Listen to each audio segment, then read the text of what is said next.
Dear students, आज हम लोग को पढ़ने हैं वाटरवेज। इसके पहले हम लोग पढ़ चुके हैं रोडवेज और railways. About 3 parts of the earth surface is covered with water. लगभग अर्थ का 3 parts वाटर से कवर्ड है, ढका हुआ है। The oceans and seas that separate land masses have actually linked them। Ocean seas जो लैंड मासेस को सेपरेट करते हैं, ये लैंड मासेस हैं, इसको सेपरेट करते हैं। हैव एक्चुअली लिंक्ड देम, और जो एक्चुअल में उसको एक दूसरे से लिंक भी करते हैं। मीन्स वाटर वे भी बनाते हैं। ये यदि वाटर नहीं होता तो एक दूसरे से ये फिर लिंक भी नहीं हो पाता। वाटर वे के थ्रू एक दूसरे से ये लिंक हो पाता है। Water ways are provided by nature. Water way nature के द्वारा प्रोवाइड किया जाता है, उसको कोई आदमी इन्वेंट नहीं किया है, वो नेचर के द्वारा बना हुआ है। The history of water transport started with rafts and boats which were rowed by man। Water transport का हिस्ट्री स्टार्ट हुआ था रैफ्ट्स एंड बोट से, रबर के बोट से और लकड़ी के बोट से, जिसको चलाया करते थे कोई भी मैन के द्वारा वो चलाया जाता था, बोट्स या रैफ्ट्स। Gradually, sail boats that moved with the force of the wind were used। धीरे धीरे सैल बोट्स यूज होने लगे और वे विंड के फोर्स से चलता था, मूव करता था। विंड मीन्स तेज़ हवाएं उस सैल बोट्स को मूव कराती थी वन प्लेस से दूसरे प्लेस पर। Next came the steamer that ran on steam engine. उसके बाद स्टीमर आया और वो चलता था स्टीम इंजन से। स्टीम इंजन उस स्टीमर में लगे होते थे जो स्टीम से चलते थे, भाप से चलते थे। Nowadays, the diesel engine have replaced the steam engines। आजकल के दिनों में डीजल इंजन के द्वारा रिप्लेस कर दिया गया है स्टीम इंजन को। स्टीम इंजन को डीजल इंजन रिप्लेस कर दिया है। Today large ocean liner offer luxury cruises, large cargo ships carry heavy and bulky goods and tankers carry oil. आज बड़े बड़े ocean liners, luxury cruise, large cargo ship, ये सभी आ गए हैं जो हेवी गुड्स को, बहुत सारे गुड्स को कैरी करते हैं। और यहाँ तक कि टैंकर्स भी आ गए हैं जो ऑयल को कैरी करते हैं। The advantage of water transport are that it is cheaper than any other mode of transport and its carrying capacity of much greater than a truck or a train। Water transport का advantage है, advantage means लाभ, उसका फ़ायदा ये है कि दूसरे transport की तुलना में यह बहुत ही सस्ता होता है, चीपर होता है। एंड इसका कैरिंग कैपेसिटी, किसी भी गुड्स को कैरी करने में इसका कैपेसिटी बहुत ही अच्छा है ट्रक और ट्रेन के कंपैरिजन में। Water transport only needs setting up of ports and harbours. Water transport के लिए सिर्फ पोर्ट्स और हार्बर्स को, बंदरगाह को बनाने पड़ते हैं, बाकी किसी को भी रिपेयरिंग नहीं करने पड़ते।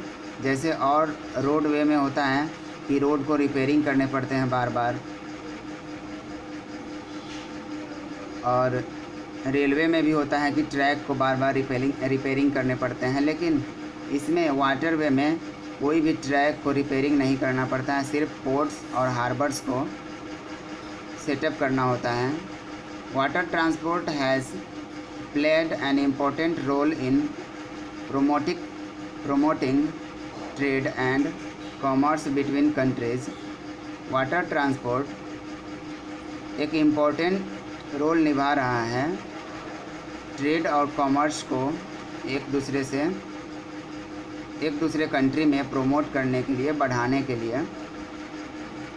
वाटर ट्रांसपोर्ट एक दूसरे कंट्री के बीच में ट्रेड, व्यापार और कॉमर्स को बढ़ाने में मेन भूमिका निभा रहा है।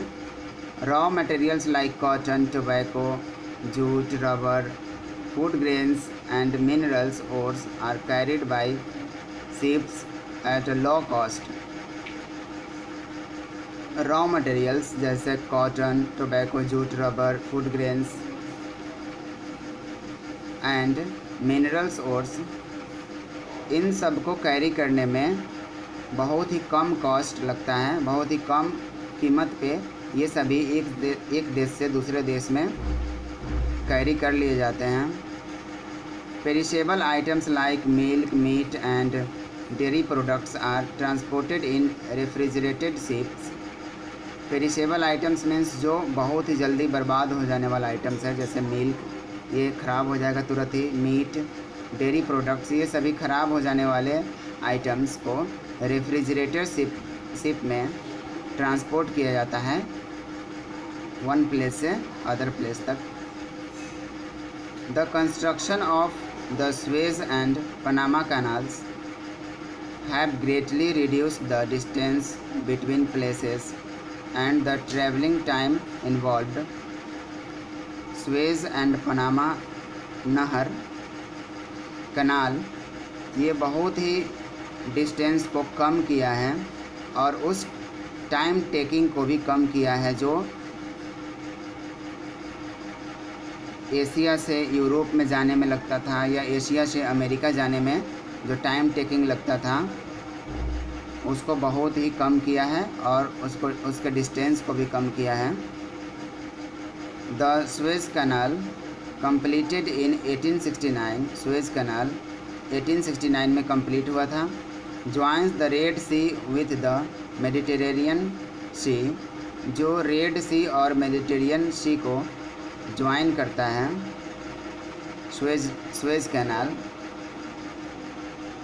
Due to the presence of the Suez canal today ships from Europe and America need not sail along the entire coast of Africa to reach Asia and Australia. आप यहाँ पिक्चर में समझ सकते हैं।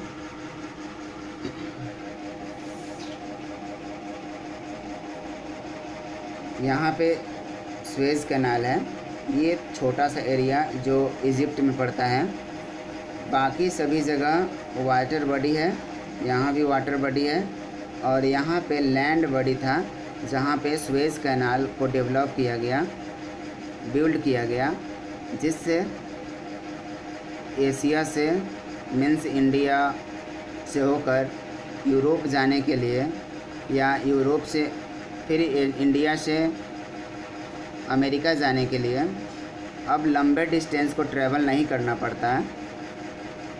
जो पहले का डिस्टेंस था यहाँ से ऐसे इस रूट से होकर जाना पड़ता था या यूरोप इस रूट से होकर ऐसे मूव करना पड़ता था बहुत लंबा डिस्टेंस, या ऑस्ट्रेलिया भी यूरोप जाने के लिए अब यहाँ से आसानी से जा सकते हैं स्वेज नहर डेवलप होने के बाद।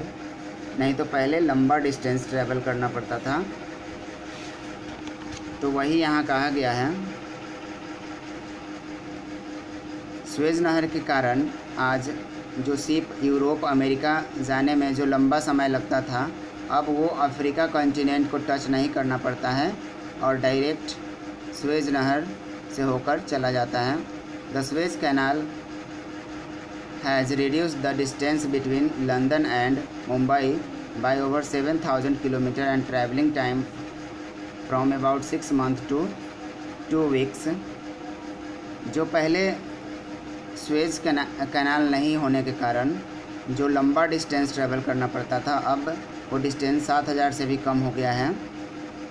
जो पहले 6 मंथ का टाइम लगता था, अब सिर्फ 2 वीक्स ही लगते हैं और उतना डिस्टेंस को ट्रैवल कर लिया जाता है सिर्फ सुएज़ कैनाल के होने के कारण।